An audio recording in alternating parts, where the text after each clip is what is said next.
नमस्कार, the Naveen Purohit show में आपका स्वागत है। मैं हूं आपके साथ नवीन पुरोहित और आज हमारे साथ चर्चा करने के लिए मौजूद हैं मध्य प्रदेश सरकार के राज्य मंत्री स्वतंत्र प्रभार, कौशल विकास एवं रोजगार मंत्रालय के मंत्री गौतम टेटवाल जी हमारे साथ हैं। गौतम जी, आपका IND24 में बहुत बहुत स्वागत है। आपका भी स्वागत है नवीन जी। गौतम जी, एक तो एम्प्लॉयबिलिटी स्किल, रोजगार की योग्यता, मतलब कौशल डेवलप करना, स्किल डेवलप करना और फिर उसको रोज़गार उपलब्ध कराना। अगर मैं देश की सबसे बड़ी आवश्यकताओं में कोई चीज़ देखता हूं तो वही है कि एक तो स्किल डेवलपमेंट, दूसरा रोज़गार। माननीय प्रधानमंत्री की प्राथमिकताओं में भी है, तो बड़ा चैलेंज है जी।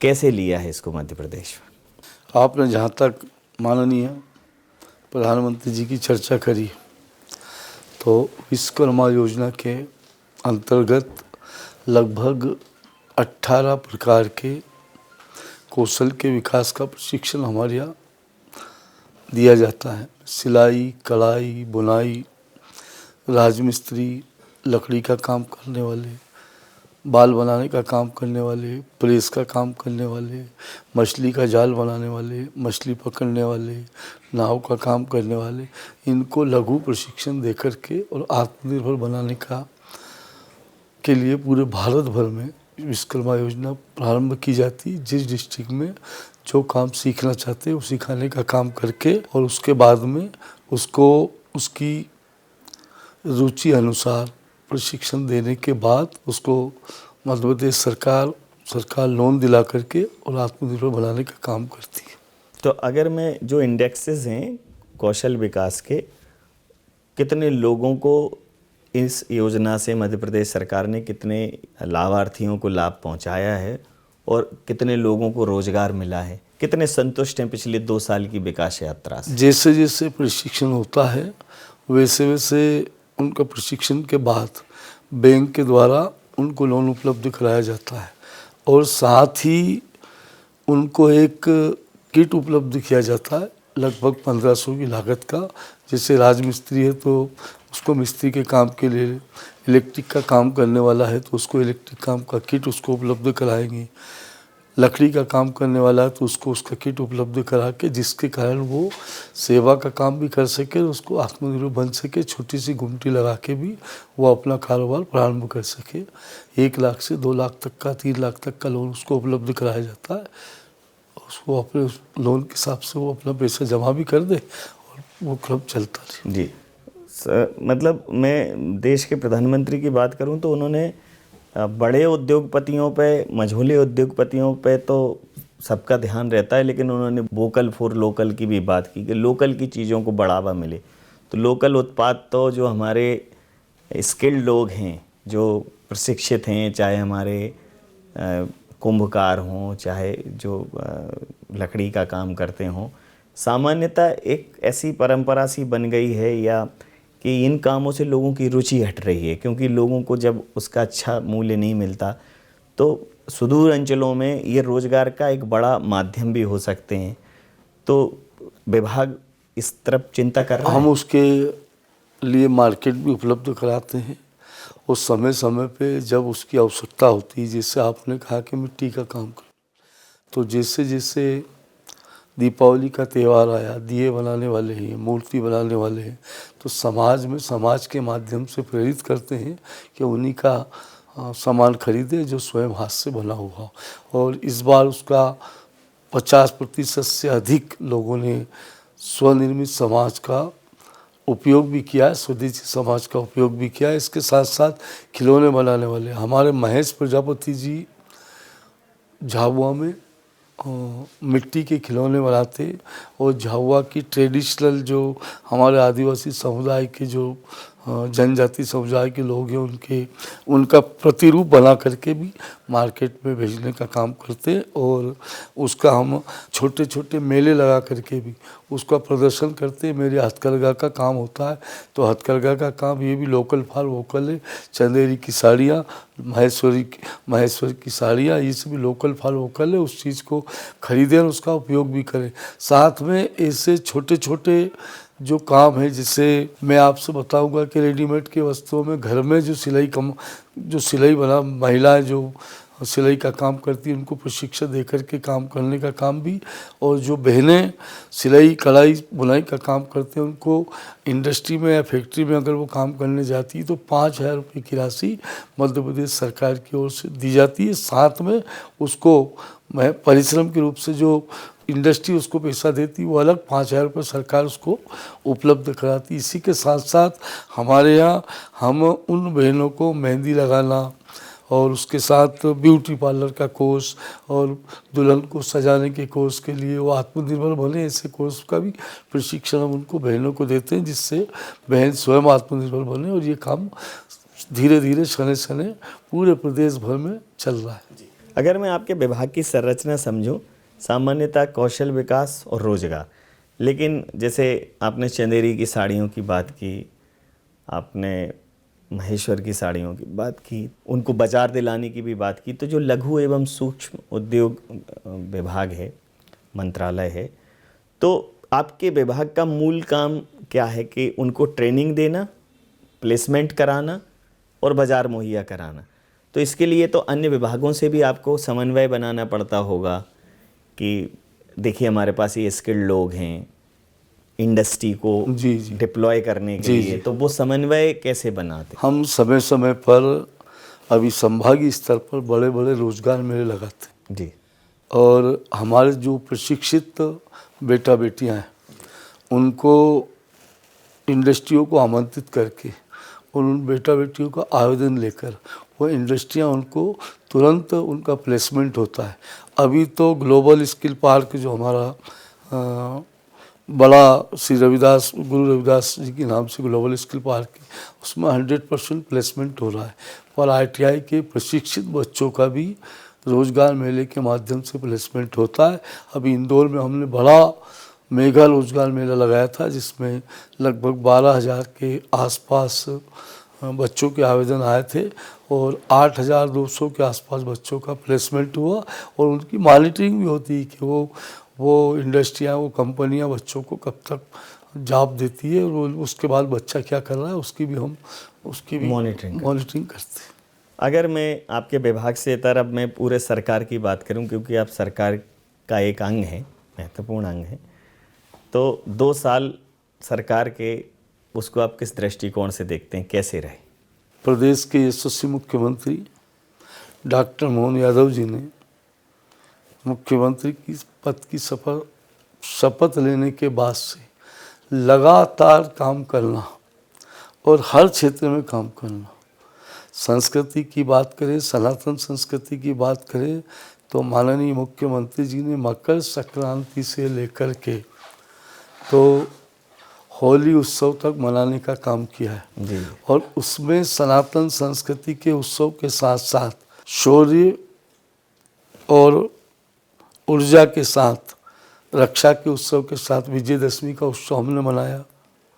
मकर संक्रांति पर हमने जन्माष्टमी उत्सव मनाया, जन्माष्टमी मनाया, गणेश चतुर्थी हमने मनाया, गणेश चतुर्थी के बाद रक्षाबंधन हमने मनाया, रक्षाबंधन के बाद 15 अगस्त 26 जनवरी राष्ट्रीय त्यौहार हमारे यहाँ मने और उस राष्ट्रीय त्यौहार के बाद में दीपावली मना, दीपावली के पूर्व में रूप चतुर्दशी का उत्सव मना, धनतेरस का उत्सव मना, फिर एकम के दिन पड़वा के दिन गोवर्धन पूजा का उत्सव हमारे यहाँ मना और विजयदशमी के उत्सव के साथ साथ सभी जिला मुख्यालयों पर पुलिस प्रशासन के साथ हमारे शस्त्रों का पूजन करके शौर्य का उत्सव हमारे यहाँ, विजय का उत्सव हमारे यहाँ मनाया और उसमें समाज के सभी व्यक्तियों की सहभागिता रही।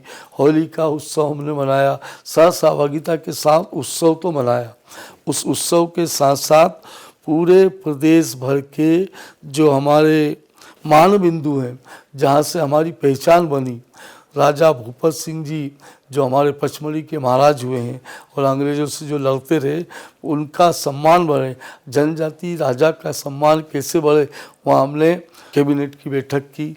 जबलपुर में माँ नर्मदा के मान सम्मान और स्वाभिमान नर्मदा जी की पवित्रता बनी रहे, कैबिनेट की बैठक हुई। संग्राम सिंह जी के गांव में कैबिनेट की बैठक हुई, माता दुर्गावती का यश कीर्ति का सम्मान बना रहे।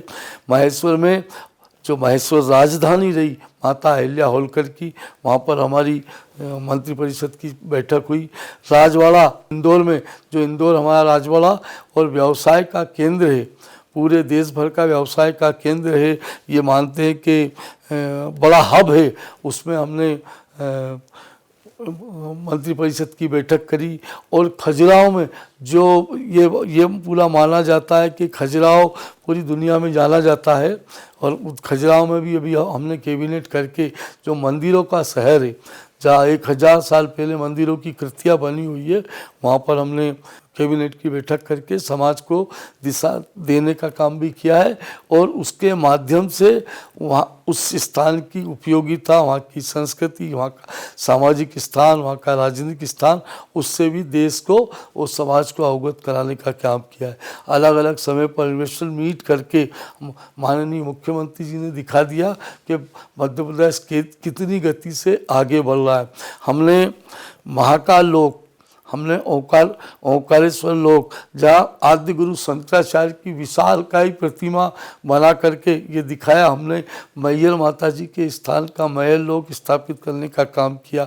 हमने ओरछा में जहाँ राजा रामचंद्र जी का बाल स्वरूप में पूजा होती है, उसकी महत्ता बढ़ाकर और राम जी का लोक बना करके समाज को दिखाने का काम किया है।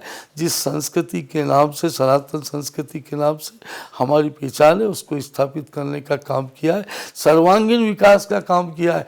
पूरे मध्य प्रदेश में सिंचाई का रकबा बढ़ाने के लिए अभी हम 55 लाख से 60 लाख हेक्टेयर में सिंचाई कर रहे हैं, और हमारा लक्ष्य आने वाले लक्ष्य में 16 लाख हेक्टेयर क्षेत्र को सिंचित करेंगे। बम्पर गेहूं की आवक हो रही है, बम्पर फसलों की आवक। अगर मैं जानना चाहूँ तो 100 में से कितने नंबर देंगे आप मोहन यादव जी को? 100 में से 100 नंबर मिलना चाहिए मोहन यादव जी को। आपकी चैनल के ईमानदार कैलकुलेशन बात कर रहा हूं। ईमानदार कैलकुलेशन की बात करें तो आप देखो जिस तरह से ऐसा आपने कौन सा संस्कृति, उसके कौन बाद सा आप क्षेत्र है। अभी तो हमने मेट्रो का उद्घाटन करा, कभी कल्पना नहीं करते थे कि मेट्रो इंदौर भोपाल में चलेगी। तो अब हमने सर्वांगीण एक जमाने में आप कांग्रेस आपसे पुरोहित जी मैं आपसे कहना चाहता हूँ, मैं तो उनका काम आरोप लगा रहा हूँ। आपसे ही पूछ रहा हूँ, वो आरोप ऐसा है कि वो कहते हैं कि ये तो ये पर्ची वाले मुख्यमंत्री और आप कहते हो इकबाल वाले मुख्यमंत्री हैं। मुख्यमंत्री जी ने सभी क्षेत्रों में ऐसे डिसीजन लिए हैं जो भूतो न भविष्यति हैं, तो क्या वाकई में वैसा ही है? नहीं दिख रहा आपको? 4 या 6 मेडिकल कॉलेज हुआ करते थे, 18 मेडिकल कॉलेज है, 4 मेडिकल कॉलेज का और उद्घाटन कर दिया। क्या स्थिति बनेगी इन मेडिकल कॉलेजों से? जब डॉक्टर इंजीनियर निकल के आएंगे तो नीचे तक के क्षेत्रों में जब डॉक्टर बन के जाएंगे ब्लॉक स्तर तक, तो हमने हर क्षेत्र में तो विकास किया है। वो स्वास्थ्य का क्षेत्र हो, शिक्षा के क्षेत्र की बात करें तो भगवान श्री कृष्ण जिस महाविद्यालय में, विश्वविद्यालय में मथुरा से कंस का विध्वंस करने के बाद एजुकेशन करने के लिए आए, महाराज सांदीपनी के आश्रम में उज्जैनी में एजुकेशन करने के लिए आए। भगवान सांदीपनी के नाम से हमने सांदीपनी विद्यालय बनाने का काम किया है, और प्रत्येक जिला नहीं ब्लॉक स्तर पर सांदीपनी विद्यालय बन रहा है, जहाँ बच्चों का सर्वांगीण विकास हम करेंगे। तो ये सब शिक्षा के क्षेत्र की बात करें तो हमने हर क्षेत्र में उन्नति लाने का काम किया। अब देखिए, चूंकि कौशल विकास और रोजगार से जुड़ी हुई योजना है जी राम जी, जो मनरेगा का नाम बदला है, तो कांग्रेस कह रही है कि नाम बदलने के अलावा कुछ आता नहीं है, नाम ही बदलते रहते हैं। वो हबीबगंज का कमलापति कर दिया, तो ये मैं तो उनका नाम भी लेना नहीं चाहता जिसके नाम की आप बात कर रहे हैं, पर हमने काम करके दिखाया है। उनके काल में और हमारे उसमें अंतर है। राजीव गांधी स्वयं कहते थे मैं 1 रुपया भेजता हूँ, 10 पैसा 12 पैसा पहुँचता है। हमारे यहाँ 1 रुपया पहुँचता है, 100 रुपया अगर खाते में डाला तो 100, 1500 रुपया बहन के खाते में डाले तो 1500 ही उसके खाते में पहुँचते हैं। कोई बिचौलिया नहीं है, आप स्वयं देख रहे हैं। मेरे मुख्यमंत्री जी की तो संवेदना देखो, वो किसान का बेटा संवेदनशील। किसान की सोयाबीन की फसल खराब हो रही थी, किसानों ने मुख्यमंत्री मुख्यमंत्री जी से बात करी, हम विधायकों ने, मंत्रियों ने मुख्यमंत्री जी चर्चा करी, फसल कट के उसके घर में नहीं पहुंची और उसको फसल का मुआवजा उसके खाते में चला गया। इतनी संवेदना है माननीय मुख्यमंत्री जी की। उज्जैन को महाकाल लोक बनाने में, मेरे उज्जैन में 30,000, 40,000, 50,000 दर्शनार्थी प्रतिदिन आते थे, आज 2-3 लाख प्रतिदिन बाबा महाकाल के दर्शन जो पटल पे करीब करीब 5 करोड़ के आसपास लोग आए। हाँ, और सबको बढ़िया, सबको सुविधा, सबको दर्शन हो रहे। 1 घंटे में अगर लाइन में भी लगते हैं तो 1 घंटे 45 मिनट में आराम से दर्शन हो जाते हैं और बाबा महाकाल के लोग को, मन को भी शांति मिलती है। पवित्र शिप्रा जी के जल से हम आने वाले सिंहस्थ में सलील जल से, पवित्र जल से स्नान कराएंगे। जो इंदौर की कान नदी का जल उसमें मिल जाता था, उस कान नदी को डाइवर्ट करने का काम, इतनी बड़ी परिकल्पना, कान नदी को जमीन में उतार कर 100 फीट और नीचे हम ले जाके सिलारखेड़ी तालाब में उसको मिलाएंगे और उसका पानी किसानों को उपयोग के लिए देंगे। शिप्रा जी का जल इकट्ठा करके और पवित्र शिप्रा जी का 24 घंटे शिप्रा जी का जल बहेगा। ये कार्य भी माननीय मुख्यमंत्री जी करने जा रहे हैं। शिप्रा जी के दोनों घाटों पर लगभग 32 किलोमीटर तक शिप्रा जी के घाट होंगे और हर घाट राम घाट होगा। सिंहस्थ की बढ़िया तैयारी चल रही है। जी, मैंने अभी चर्चा जब 2 साल के उपरांत मीडिया से मुख्यमंत्री जी ने चर्चा की थी, मेरे से भी 1 to 1 चर्चा हुई जैसे आपसे हो रही है, और उनका एक स्वप्न है 2028 में। जब मैंने सिंहस्थ की बात की तो उन्होंने कहा अद्भुत होगा, और चूंकि उज्जैन के प्रभारी मंत्री आप हैं, उज्जैन प्रभारी मंत्री अपने आप में जिला सरकार के मुखिया वो, प्रदेश सरकार के मुखिया वो, तो ये तो बिल्कुल क्लियर है कि आप दोनों लोगों की ट्विनिंग तो बहुत अच्छी है। उन्होंने कहा अद्भुत होगा, तो जिम्मेदारी तो आप पर आएगी अद्भुत कराने की। तो सिंहस्थ की परिकल्पना कैसी है? चूँकि लोग बहुत आएंगे इस बार सिंहस्थ, आपने प्रयागराज वाला सिंहस्थ देखा ही, जी जी, उम्मीद से ज़्यादा लोग आए। प्रचार प्रसार का दौर है, डिजिटलाइजेशन का दौर है, पहले उतना प्रचार प्रसार नहीं हो पाता था। व्हाट्सएप के माध्यम से, सोशल मीडिया के तमाम टूल्स के माध्यम से सूचनाएं पहुंचती हैं। आप कहेंगे अद्भुत होगा तो लोगों के अंदर उत्कंठा होगी कि देख के आएँ क्या अद्भुत हो रहा है।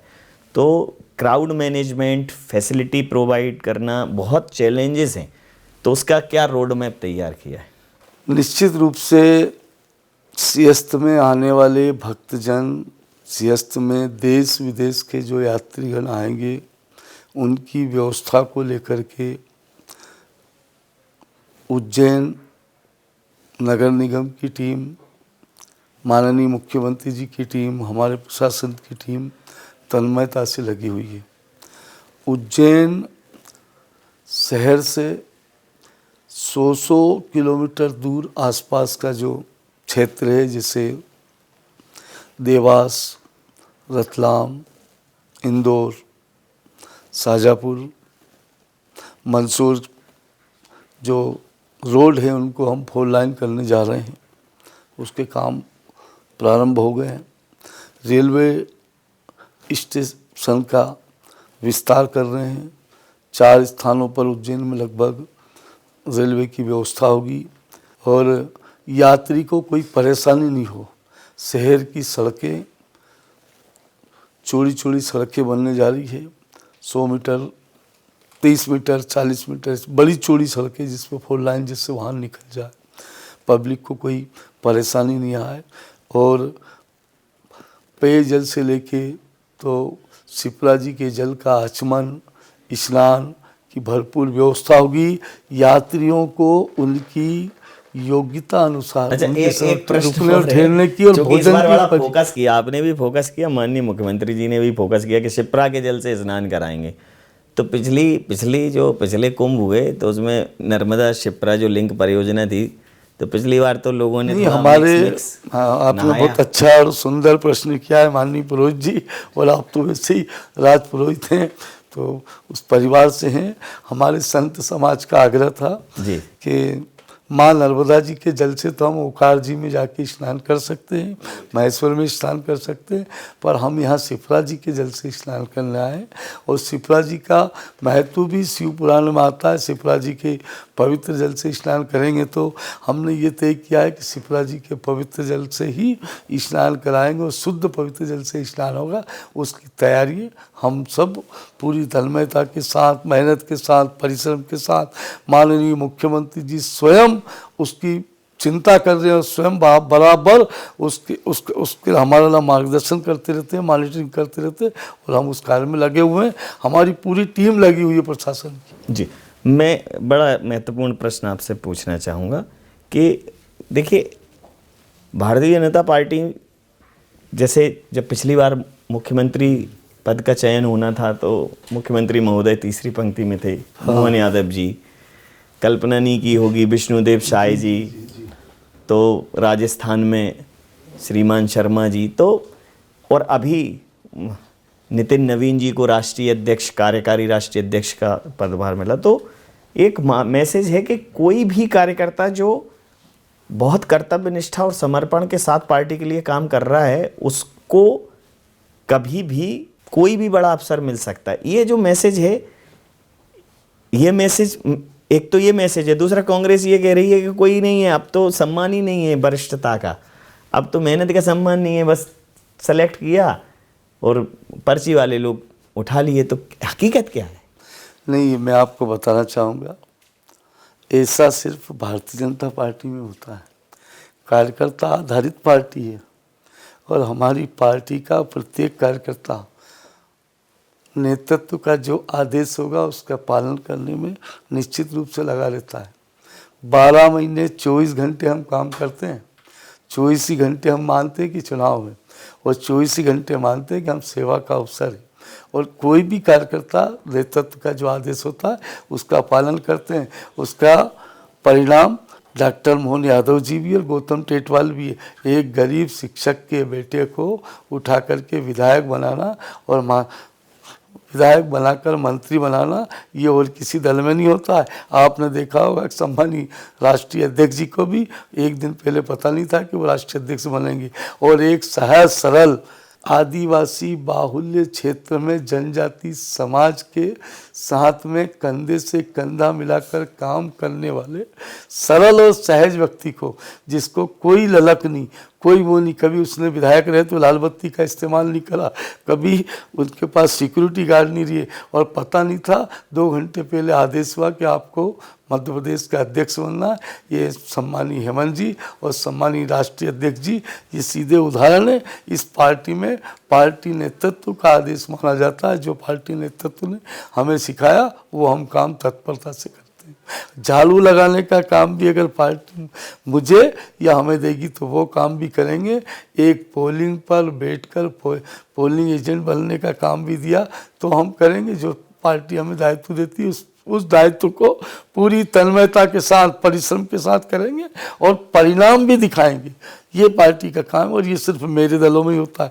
उनके दल में होता होगा, उनके दल में माँ की कोख से पैदा होने वाला राजा बनता है, उनके दल में खानदान के राजा बनते, उनके दल में कुल के राजा बनते, एक ही कुल के राजा बनते आ रहे हैं। वो आप सब देख रहे हैं, योग्यता नहीं इस्तेमाल होती। योग्यता का उनके दल में महत्व नहीं होता। मैं उस दल का नाम भी लेना नहीं चाहता। तो परिश्रम की पराकाष्ठा से जो परिणाम परिलक्षित होते हैं वह भारतीय जनता पार्टी के कार्यकर्ता होते हैं। वो पार्टी है जो पूरे मनोयोग से अपने कार्यकर्ताओं को उचित स्थान देती है और सरकार 100 में से 100 100% काम कर रही है, ऐसा कहना है गौतम टेटवाल जी का।